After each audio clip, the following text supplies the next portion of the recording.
오늘 금요일 밤 하나님께서 우리에게 주시는 말씀은 다니엘서 11장 31절로 35절까지의 말씀입니다.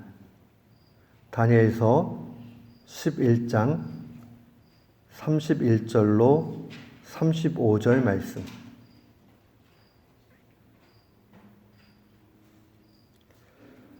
우리 31절부터 35절까지 같은 마음으로 함께 봉독토록 합니다. 군대는 그의 편에 서서 성소 곧 견고한 곳에 더럽히며 매일 드리는 제사를 폐하며 멸망하게 하는 가증한 것을 세울 것이며 그가 또 언약을 배반하고 악행하는 자를 속임수로 타락시킬 것이나 오직 자기의 하나님을 아는 백성은 강하여 용맹을 떨치리라. 백성 중에 지혜로운 자들이 많은 사람을 가르칠 것이나 그들이 칼날과 불꽃과 사로잡힘과 약탈을 당하여 여러 날 동안 몰락하리라. 그들이 몰락할 때에 도움을 조금 얻을 것이나 많은 사람들이 속임수로 그들과 결합할 것이며 또 그들 중 지혜로운 자 몇 사람이 몰락하여 무리 중에서 연단을 받아 정결하게 되며 희게 되며 마지막 때까지 이르게 하리니 이는 아직 정한 기한이 남았음이라. 아멘. 저는 오늘 본문 말씀을 통해서 인생 속에 그리스도의 빛을 비추라 라는 제목으로 주의 말씀을 선포하도록 하겠습니다. 우리가 계속적으로 다니엘서를 주의 말씀으로 받고 있습니다. 다니엘서는 형식적으로는 예언서죠. 그 선지자 다니엘이 하나님 앞에 받은 그런 말씀을 기록한 예언서입니다. 그렇지만 그 내용을 깊이 깨닫게 되면 그 내용 안에는 지혜의 내용이 가득 차 있다. 우리는 그렇게 볼 수 있습니다. 그래서 다니엘서를 깊이 묵상하고 이 말씀을 삶에 적용해 가면 우리가 혼탁한 세상 속에서 어떻게 그리스도인으로 살아가야 되는가 하는 것에 대한 답을 얻게 됩니다. 결국 지혜자가 세상에서 승리하죠. 근데 성경이 말씀하고 있는 참다운 지혜자, 이 지혜자가 누구인가 하는 것이죠. 한마디로 이야기하면 참다운 지혜자는 언제나 눈에 보이는 현상만 보는 것이 아니라 그 안에 있는 본질을 볼 수 있는 사람입니다. 고수죠. 신앙적인 고수를 우리는 지혜자라고 얘기하고 이 지혜자는 눈에 보이지 않는 본질까지도 보는 사람입니다. 그런 사람들 중에 한 사람이 바로 다니엘이었습니다. 다니엘은 하나님 앞에 특별한 은총을 받은 사람이죠. 다니엘서 9장 22절 말씀에 보면 내게 가르치며 내게 말하여 이르되 다니엘아 내가 이제 내게 지혜와 총명을 주려고 왔다. 지혜와 총명. 다니엘 하면 언제나 따라 붙는 그런 수식어 중에 하나가 지혜와 총명입니다. 이 다니엘서 안에서만 지혜와 총명이라는 이 표현이 18번이나 나옵니다. 적지 않은 숫자지요. 아주 다니엘 하면 우리는 지혜자로서 지혜와 총명이 있는 사람으로 그렇게 여길 수 있습니다. 이 지혜와 총명은 세상 속에서 얻어진 게 아니라 하나님으로부터 오는 천상에서 내려오는 그러한 지혜와 총명이었습니다. 오늘날 우리도 이 땅을 살아가면서 다니엘이 받았던 이 지혜와 총명을 함께 받아야 하겠습니다. 세상은 너무 어둡죠. 그리고 그리스도인들이 살기에 참 적합하지 않은 환경입니다. 그럼에도 불구하고 주님은 우리에게 이 어두운 세상 속에서 빛과 소금으로 살라고 명령하십니다. 빛과 소금으로 어떻게 하면 살아갈 수 있겠습니까? 우리가 오늘 본문 말씀을 좀 깊이 묵상해서 가면 지혜와 총명의 삶을 살았던 사람은 어떤 모습으로 살고 있는가 하는 것을 크게 세 가지로 볼 수 있습니다. 첫 번째로 우리가 봐야 되는 것은 언제나 사람들은 눈에 당장에 보이는 것만 보거든요. 그런데 지혜자들은 보이지 않는 면을 본다는 사실입니다. 31절 말씀을 보십시오. 군대는 그의 편에 서서 성소 곧 견고한 곳을 더럽히며 매일 드리는 제사를 폐하며 멸망하게 하는 가증한 것을 세운다라는 말씀이 나옵니다. 여기서 나오는 이 군대는 악한 군대입니다. 이 악한 군대가 성소를 더럽히는 일들이 나타나는 거죠. 실제로 이스라엘의 그 역사 가운데 보면 이 예루살렘 성전을 제우스 신전으로 만들어 버리는 일들이 있습니다. 뒤에 보면 가증한 것을 세웠다는 말이 그러한 의미를 그대로 반영합니다. 하나님에 대한 거룩한 제사를 없애버리고 이방 신을 섬기고 성경에서 부정한 동물로 취급하는 돼지를 그 앞에서 잡고 하는 일들이 나타났습니다. 실제로 이 슬레우코스 제국의 아주 강력한 왕이었던 에피파네스 4세, 우리가 보통 안티오코스 4세라고 얘기하죠. 에피파네스가 이러한 극악무도한 행동들을 합니다. 신성모독의 행동들을 하죠. 거의 이 사람이 세력이 세져가지고요, 남방에 있는 이집트까지 다 멸망시켜 가지만은 나중에는 결국 로마에 멸망하게 되는 것을 보게 됩니다. 근데 이런 상황들을 바라보면서 하나님의 지혜자들은 언제나 깨닫죠. 이게 단순히 군사력의 힘에 의해서 이렇게 어려움을 겪는 게 아니다라는 것을 보게 됩니다. 이것은 영적인 싸움이구나, 사탄과의 싸움이구나, 정말 사탄이 우리를 넘어뜨리려고 하는구나 하는 것을 보게 됩니다. 우리도 마찬가지예요. 이 땅 가운데 살다 보면 살아가는 가운데서 어려움을 만나게 됩니다. 예상치 않은 걸림돌이 우리 앞에 놓이기도 합니다. 그때 먼저 기억을 해야 되는 것은 당장에 이 문제를 어떻게 해결하지? 이게 왜 나한테 일어났지? 하는 원인과 해결점을 찾는 것 중요하지만은 더 근본적으로 먼저 봐야 되는 것은 왜 이런 본질적인 문제 속에 하나님은 나를 두시는가 하는 것을 봐야 되겠죠. 영적인 싸움이라는 것을 알아야 됩니다. 어려움이 오게 될 때에 이거 지금 사탄과의 영적인 싸움이구나 하는 것을 인식해야 됩니다. 인생의 문제도 그렇고 교회 사역도 마찬가지고 모든 문제가 동일합니다. 어떤 일이 발생하게 되면 먼저 이게 영적인 문제구나 하는 것을 우리는 좀 깨달아서 알아야 돼요. 그래서 이 영적인 문제를 어떻게 해결을 해야 되지? 해야 된다는 거죠. 에베소서 6장 12절은 이렇게 증거하죠. 우리의 씨름은 혈과 육에 상대하는 것이 아니요 통치자들과 권세들과 이 어둠의 세상 주관자들과 하늘에 있는 악의 영들의 상대함이다 라고 그렇게 기록을 합니다. 그러니까 다 이 내용은 눈에 보이는 것이 아니라 영과의 싸움이다 하는 것이 핵심적인 내용이에요. 혈과 육에 가는 것이 아니다라는 것은 그냥 눈에 보이는 그런 싸움이 아니라 보이지 않는 영적 싸움이다라는 것을 알려줍니다. 그러니까 우리가 신앙생활 잘하고 있는데도 어려움 당할 수 있어요. 경제의 문제가 오기도 하고요. 관계가 어그러지기도 하고요. 또 내 앞에 생각지도 않았던 그런 큰 일이 뚝 오기도 합니다. 그때마다 기억을 해야 되는 것.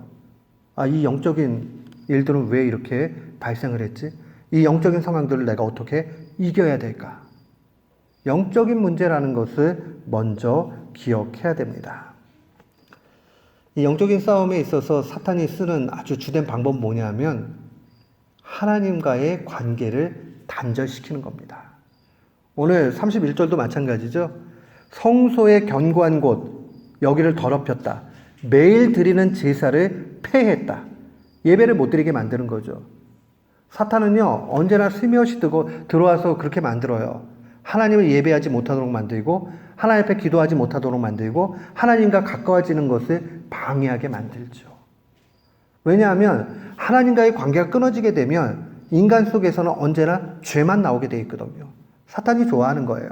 그러니까 제일 먼저 하는 것은 이 하나님과의 관계를 끊으려고 하는 그 일들을 하는 겁니다. 오늘 에피파네스의 이런 일들도 제일 먼저 가가지고 하는 게 뭐예요?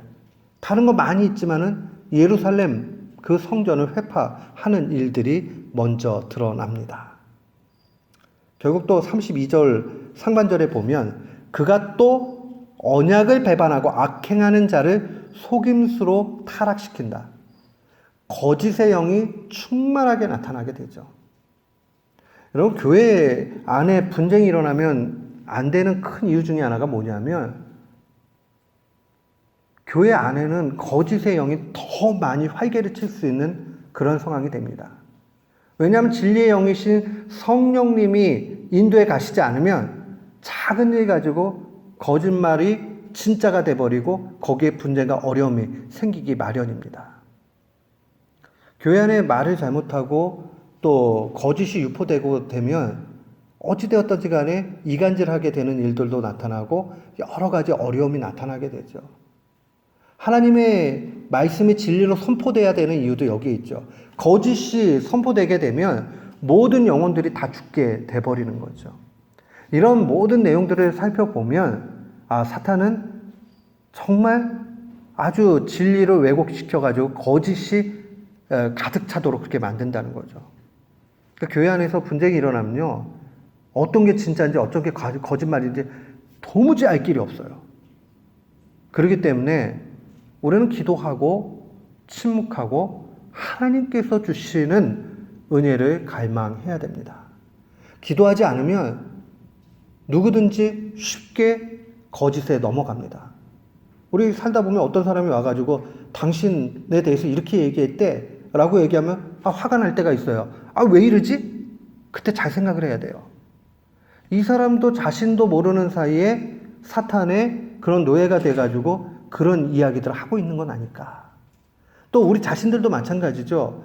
그 순간에 영적인 분별을 가지고 진리 가운데 있어야 되는데 내가 진리 가운데 있지 못하는 상황에 놓일 수도 있으니까요. 그러니까 언제나 우리가 기억을 해야 되는 것은 정말 하나님의 진리에 대한 분별, 거짓에 넘어가지 않는 지혜, 이것이 우리 가운데 필요하다는 겁니다. 그래서 첫 번째로 우리가 기억을 해야 되는 것은 언제나 지혜로운 사람은 눈에 보이지 않지만 실제 움직이는 힘, 이 본질, 영적인 싸움에 대해서 본다는 사실입니다. 우리 모두는 지혜자가 돼서 눈에 보이는 것 너머에 있는 그러한 영적인 싸움을 볼 수 있는 우리 귀한 성도들 되시기를 축원합니다. 아멘. 두 번째로 기억을 해야 되는 것은 이 영적인 지혜로운 사람들은 언제나 묵묵히 싸운다는 사실입니다. 왜 묵묵히 싸운다는 말을 사용을 하느냐? 처음에는 많은 사람들이 이 영적인 전투 가운데 다 놓여져 가지고 같이 싸워요. 그런데 시간이 지나게 되면 포기하는 사람들도 나타나고 중도에 자기의 싸움에 그런 생명력을 다하는 사람도 나타나는 거죠. 싸움 가운데서 영적인 전사자도 나타나고 영적인 배반자도 나타나기 때문에 그러하다는 겁니다. 우리 32절 말씀에 보면 이렇게 기록되어져 있죠. 그가 또 언약을 배반하고 악행하는 자를 속임수로 타락시킬 것이나 오직 자기의 하나님을 아는 백성은 강하여 용맹을 떨치리라. 여기까지는 좋아요. 근데 그 다음 말씀으로 넘어가면 백성 중에 지혜로운 자들이 많은 사람을 가르칠 것이나 그들이 칼날과 불꽃과 사로잡힘과 약탈을 당하여 여러 날 동안 몰락하리라. 전사자가 생기는 거죠. 또 그 다음에 34절에 보니까 그들이 몰락할 때 도움을 조금 얻을 것이나 많은 사람들이 속임수로 그들과 결합할 것이며 배교하는 일들이 또 나타나게 되는 거죠. 처음에 진리 가운데 서서 싸우다가 실망하기도 하고 낙심하기도 하고 얼마든지 우리 사이에서 일어날 수 있는 일이에요. 근데 영적인 지혜자들은 어떻게 하느냐? 전사자가 나타나던 배교자가 나타나던 묵묵히 자기의 싸움에 대해서 끝까지 싸워간다는 것을 분명히 보게 됩니다. 같이 전쟁에 임했는데 굴복하는 사람을 바라보면 정말 마음이 흔들리죠. 아예 전사자가 나타날 때는 그 싸움을 끝까지 다 싸웠다라고 보면서 낙심이 될 수는 있지만 고작 싸웠는데 죽는 걸로 끝나? 하면서 낙심이 될 수는 있지만 그렇게까지 좌절과 절망까지는 아닐 수 있어요. 그런데 같이 진리 가운데 있다가 진리를 떠난 사람들을 만나게 되면 그때는 굉장히 큰 마음의 상처를 받게 되겠죠.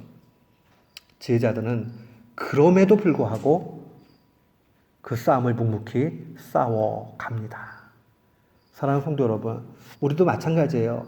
신앙생활 하다가 좌절하고 낙심하는 사람들을 보고 나도 낙심될 수 있고, 저렇게 믿음 좋았던 사람이 결국 결론은 세상적으로는 저렇게 다 망했네 하면서 하나님 어디 계시지? 그렇게 마음속에 생각이 들지 몰라도, 그러나 그런 것에 눈을 돌리지 말고 하나님께서 고통 가운데서도 여전히 함께 계시고 우리를 이끌어 주신다라는 그 마음을 가져야 됩니다. 그런 의미에서 우리의 결단은 이 치열한 싸움을 정말 끝까지 다른박질하면서 묵묵히 싸우는 우리 모두가 되시기를 주님의 이름으로 축원합니다. 아멘. 마지막으로 지혜자의 특징은 뭐냐 하면 참된 소망을 가지고 있다는 사실이에요. 참된 소망. 의로운 싸움을 끝까지 싸우게 되면 결국 승리하게 된다라는 것을 분명히 보게 되는 거죠. 35절 보세요. 또 그들 중 지혜로운 자 몇 사람이 몰락하여 무리 중에서 연단을 받아, 그렇죠? 지혜로운 자들이 거의 몰락했어요. 그 무리 중에서 연단, 어려움을 받아요. 그 연단을 통해서 정결하게 되고 희게 돼서 마지막 때까지 이르게 하리니 이는 아직 정한 기간이 남았습니다. 고난은 여전히 싸움 중에도 있을 수 있어요. 그러나 마지막 때가 되면 어떻게 될까요? 마지막 때가 되면 그때 이제 시상식이 있게 되는 거죠. 그 시상식을 우리는 기대할 수 있어야 됩니다. 이 정도 맛이 있어야지, 이것도 없으면은 영적인 싸움은 어떻게 쌓아가겠어요. 그런데 이 싸움이 처절한 것 같아도요, 이 싸움을 싸우지 않고 사탄의 밥이 돼가지고 비참하게 사는 것보다 훨씬 이 땅 가운데서도 영광스러운 삶이라는 것을 기억해야 됩니다. 야고보는 주의 말씀, 야고보서 1장 12절에 이렇게 증거합니다. 시험을 참는 자는 복이 있나니 이는 시련을 견디어낸 자가 주께서 자기를 사랑하시는 자들에게 약속하신 생명의 면류관을 얻을 것이기 때문이라. 끝까지 참으면요, 생명의 면류관 주신대요. 그리고 그 생명의 면류관 가운데서 우리는 이 땅에서 넉넉히 참으면서 위로받을 수 있는 것입니다. 그러면 우리는 또 이런 생각이 들어요. 절망적인 사람들은. 그럼 고작 마지막 날에 생명의 면류관 얻기 위해서 이 땅 가운데 그 많은 영적인 싸움과 고난을 받아야 돼? 네. 생명의 면류관은 말할 수 없는 영광이에요. 그런데 이 땅 가운데 생명의 면류관을 바라보면서 달려가는 영적인 싸움은 감미로운 기쁨이 있습니다. 그게 막 처절하고 비굴하고 미치겠고 절망이고 그렇지 않아요. 어렵지, 어렵기는. 근데 이 싸움을 자꾸 싸우다 보면 내가 연단받아서 정결하게 되고 희게 되는 것을 느끼게 되고 그 가운데 하늘의 기쁨으로 가득 찬다는 사실을 알게 됩니다. 옛날에는 설교하면서 그래도 내세 영생을 받을 자가 주님을 위해서 다 희생한 자가 내세 영생까지도 받고 이 생에서도 여러 배 받는다 하는 그 말씀으로 제가 위로의 메시지를 여러 번 드렸어요. 근데 그 메시지도 좋은데 그거보다 더 좋은 걸 하나 최근에 깨닫게 됐어요. 그게 뭐냐면 이 영적인 싸움이 얼마나 우리에게 감미로운 은혜인가라는 것을 알게 됐습니다. 싸움은 처절하고 힘들고 그런 부분들이 있지만 그것이 우리로 하여금 무슨 좌절하게 만들고 그 다음에 고행을 하게 만들고 고통을 즐기는 사람으로 만들고 이런 게 아니에요. 제가 주님의 말씀 붙잡고 그렇게 해가면서 조금씩 얻게 되는 게 여기에 감미로운 기쁨과 은혜가 있다라는 사실을 알게 됐습니다. 과연 그렇죠? 주님이 우리에게 좋은 게 아니라면 그거를 말씀하지 않으셨을 거라고요. 자꾸 고난을 얘기하고 싸움을 얘기하고 우리가 이겨야 된다고 얘기하면 그럼 다 미래적인 거고 현실 건 없네 이렇게 비판을 하거나 아니면 현실에서는 맨날 그러면 손해보고 고통만 받아야 돼? 이렇게 얘기하는 사람들이 있는데 막상 주님의 말씀에 조금 순종해서 하다 보니까 주님이 알려주시는 게 뭐냐 하면 그 자체가 그 전사가 되는 것이 큰 복이라는 사실을 깨닫게 됐습니다. 사랑하는 성도 여러분, 우리가 이 가운데 나가야 되지 않겠습니까? 지혜자들은 이 싸움을 가지고 참된 소망을 바라보면서 나아갑니다. 그렇다면 우리 이런 사람이 되기 위해서 우리에게 필요한 것이 무엇이겠습니까? 정말 이 지혜로운 사람, 영적인 사람, 영적인 전사, 영적 고수, 정말 세상을 이길 수 있는 그런 믿음의 사람, 이렇게 되기 위해서 필요한 것이 무엇인가? 이미 모두에 말씀드렸지만 지혜와 총명을 다니엘과 같이 얻어야 돼요. 그러면 지혜와 총명을 주님은 어떤 상황에서 주시는가 보니까 에베소서에 그 해답이 있다는 사실을 알게 됐습니다. 에베소서 1장 7절로 9절 상반절 말씀까지인데 우리 한번 다 찾아봤으면 좋겠어요. 에베소서 1장 7절로 9절 있는 상반절 말씀까지예요.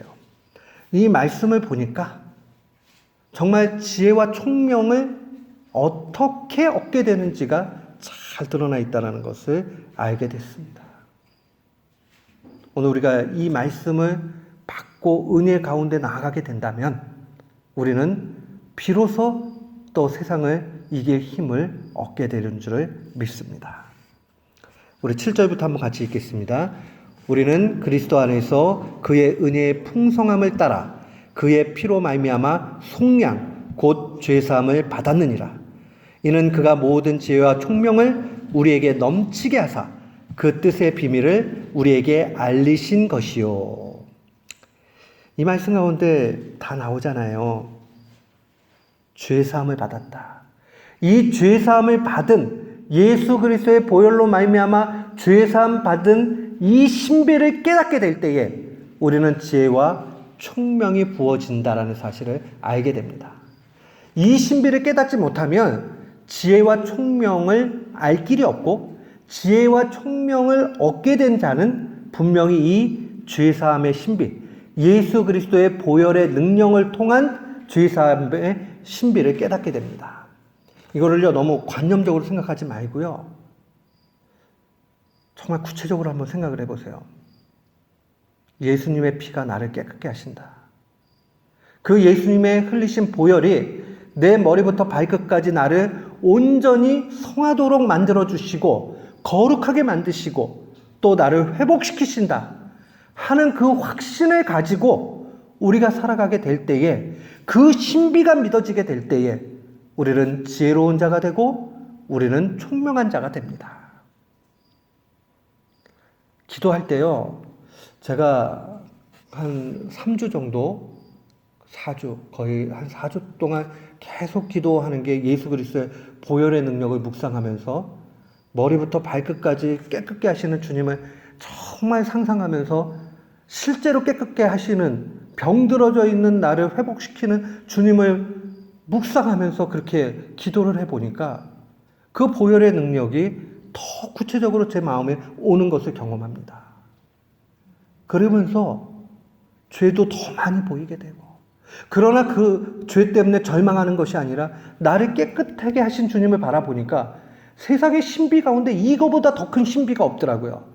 그러고 나니까 주님의 부활이, 주님의 능력이 곧 나의 능력이 된다라는 확신이 오게 됩니다. 그러면 주님이 알려주시는 대로 따라가면 되잖아요. 죄사함의 신비의 이 내용들을 우리가 경험하게 된다면 우리 모두는 분명히 세상을 넉넉히 이기게 될 것입니다. 그것은 우리의 능력 때문이 아니라 예수님의 보혈의 능력 때문에 그래요. 예수님의 승리하심이 곧 나의 승리가 된다라는 확고한 믿음이 생겨나게 됩니다. 사랑하는 성도 여러분, 저는 오늘 이 에베소서 1장 7절에 나와 있는 이 말씀을 우리의 삶에 적용했으면 좋겠어요. 기도하실 때마다요, 예수 그리스도의 보혈의 능력이 내 머리에, 내 눈에, 내 귀에, 내 입에, 그래서 내가 자꾸 듣는 데에 문제가 있다라고 하고 자꾸 부정적인 게 있으면 내 귀를 그리스도의 보혈로 깨끗하게 해달라. 내가 자꾸 눈으로 범죄를 하고 나쁜 거에 쏠리게 되고 부정적이고 그러면 내 눈을 고쳐달라. 그리스도의 보혈이 내 눈을 씻겨질 때에 내가 깨끗해진다 하는 그 확신을 가지고 그렇게 가고 한다면 저는 주님이 정말 그렇게 하실 거라고 확신합니다. 말에 실수가 있다. 생각이 자꾸 부정적이다. 마음이 아프다. 내 발이 자꾸 빠르게 죄악 속으로 달려간다.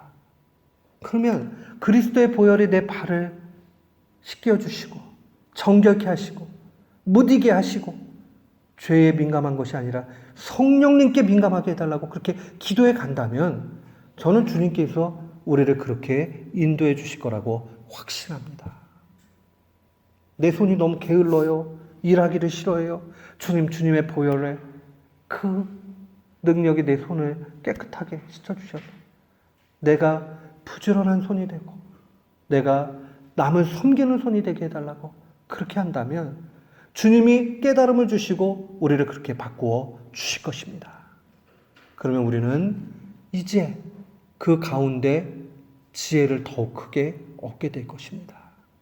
오늘 이 말씀을 마음에 간직하고 우리의 인생 속에서 오직 그리스도의 보혈이 정말 빛으로 나타나서 그리스도의 빛이 우리의 생애를 전부 비춰주시기를 간절히 갈망하는 우리 모두가 되기를 주님의 이름으로 축원합니다. 아멘.